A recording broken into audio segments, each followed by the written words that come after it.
చెడులు పగబడతారంట. చెప్పండి, బుద్ధి చెప్పిన వారి మీద జనం ఏమడతారు? పగబడతారు. ఎవరి మీద? దైవజనుల మీద పగబడతారు. పగ మాకు తెలియదా? మేము ఇల్లేదా? ఇంకెంతగా చెప్పేది అన్నట్టుగా బుద్ధి చెప్పుచున్న వారి మీద జనాలు ఏమంటారమ్మా? పగబడతారంట. అవునా కదండి? నేను అమ్మన్న టైంకి రావాలి కదా మందిరానికి, మరి అంతే కదా? టైంని కరెక్ట్గా ఫాలో కావాలని చెప్పిన అంతే, మీకు ఏం చెప్పలేదు. అది కూడా అయినప్పుడు ఏం చెప్పాలి మరి? అంతే కదా? చెప్పడానికి సిద్ధి లేదు, టైంకి కూర్చున్నది కూడా లేదనిపిస్తుంది. ఇంకేమంటారు మరి? బూతులేవు రావు కదా, వస్తాయమ్మా? అవమానం రాదు మనకి. దేవుడికి స్తోత్రం. హల్లెలూయా కదా? గుమ్మములో నిలబడి బుద్ధి చెప్పుచున్న వారి మీద జనాలు ఏం చేస్తారంట? పగబడతారంట. పగ పగ కరెక్ట్ కాదు కదా?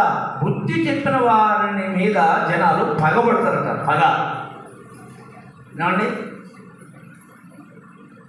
ఏం పడతాడమ్మా? పగబడతారంట. ఎవరి మీద?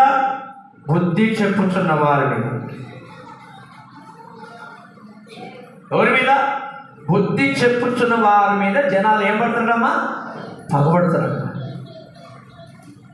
చెప్పుకోవు కానీ అవసరమా అన్నట్టు పగ, కోపం, ఆవేశం కదా?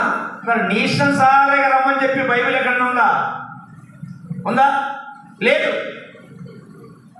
దేవుని మందిరానికి రావడానికి మీ ఇష్టము, మీ ఆలోచనగా మీకు తీరినప్పుడు రండి అని బైబిల్ ఉందా? లేదు. క్రమము తప్పకూడదని బైబిల్ రాయబడింది. క్రమం తప్పవద్దు అని, క్రమశిక్షణ ఉండమని చెప్పి బైబిల్ నేర్పిస్తుంది.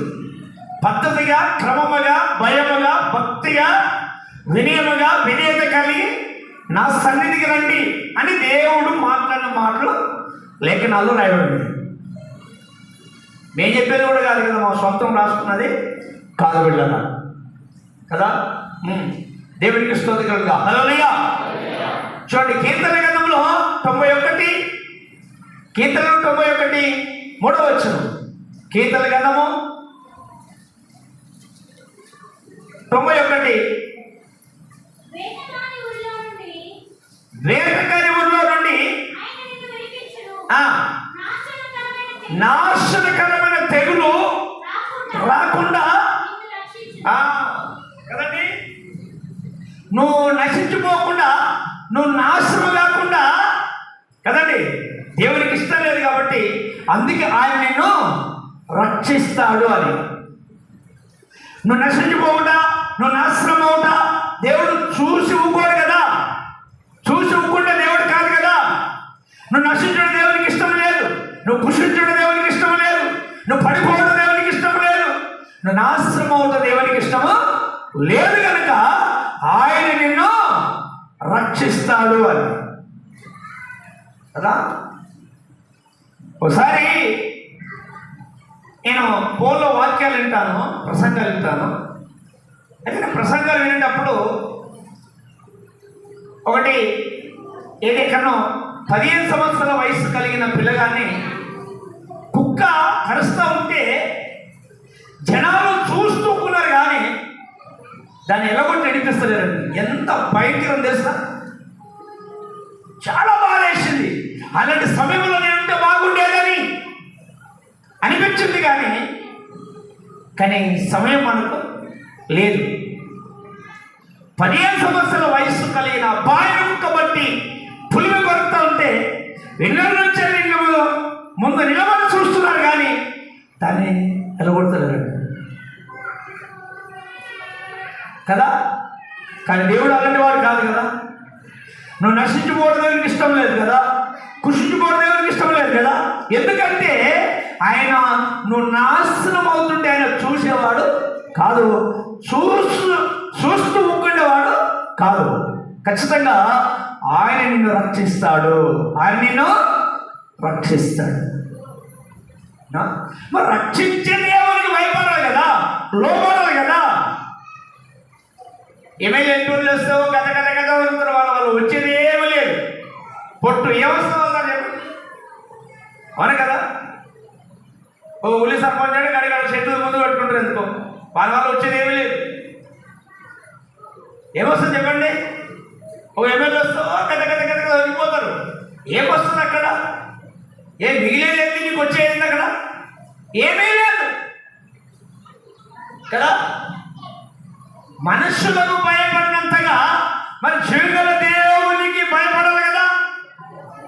మనుషులకు విధేయత చూపించినంతగా మరి జీవితంలో దేవుడిని రక్షించే వారికి విధేయత చూపించాలి కదా. మనం ఎవరికి ఇవ్వాలి మర్యాద?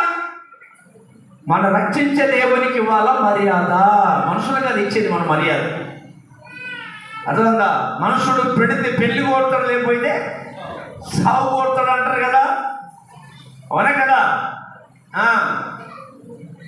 బైబిల్ రాయబడింది చూడండి, చక్కగా రాయబడింది.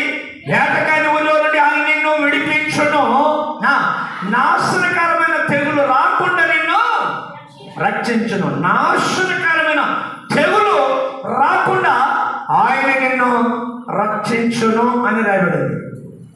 అంటే నువ్వు నాశనం అవుతా దేవునికి ఇష్టమో లేదు కనుక ఆయన రక్షించే మనసు ఆయనకు ఉంది కదా. ఇప్పుడు ఏడన్నా కొట్టుకుంటే తనుకుంటే ఎవరైనా పోతాడా?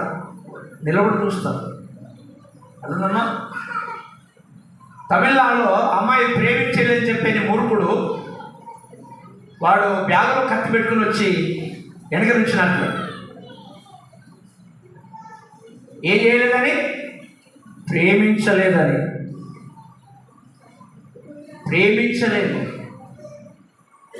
ఏమండి? చూస్తున్నారు అందరూ, ఆమె నత్తలు చూస్తున్నారు, కానీ ఎవ్వరు వెళ్ళి పట్టుకునే ధైర్యం ఎవరికి లేదు. నిలబడి చూస్తున్నారు. వాడు నరికి వెళ్ళిపోయిందంత పట్టుకుని లాభం చెప్పండి, అవును కదా. ధైర్యం లేదా? పడితే ఒక కత్తిపోటు పడుతుంది అంతేగా, అవును కదా. త్యాగం చేస్తే ఒక కత్తిపోటు పడుతుంది అంతే కదా. అంతా మించిందే పడదు. ఇప్పుడు ఎవడైనా ఒక్కరిని చంపేటప్పుడు వాని కూడా ఉండదు భయం. మీరు గుర్తుపెట్టుకోండి, 4 అడుగులు నలుగురు తిరిగి లేస్తే వాడిని చేయి దొరకడు. వాని భయం అనుకుంటుంది. అర్థమైందా? నేను ధైర్యవంతుని అనిపించుకోవడం పని చేస్తాను తప్ప అది మూర్ఖ పని. అదొక శుభాయి పని కాదు, 10 మంది మెచ్చుకునే పని కాదు, అది దేవునికి ఇష్టమైన పని కాదు అది. కాబట్టి పిల్లరా చూడు, ఇక్కడ బైబిల్ ఉంది, నాశనకరమైన తెగులు రాకుండా నిన్ను రక్షిస్తాడు. నువ్వు నశించడం దేవునికి ఇష్టం లేదు, నువ్వు పుష్టించుకోవడం దేవునికి ఇష్టం లేదు. నువ్వు నాశనం అయిపోయే స్థితికి వెళ్ళినప్పుడు దేవుడు చూస్తూ ఉండేవాడు కాదు. ఆయన ప్రేమ అంత గొప్పది, అర్థమన్నా? ఆయన త్యాగం అంత గొప్పదండి, అవునా కదా. దేవునికి స్తోత్రం కలుగును గాక. హల్లెలూయా. గిచ్చిపోతే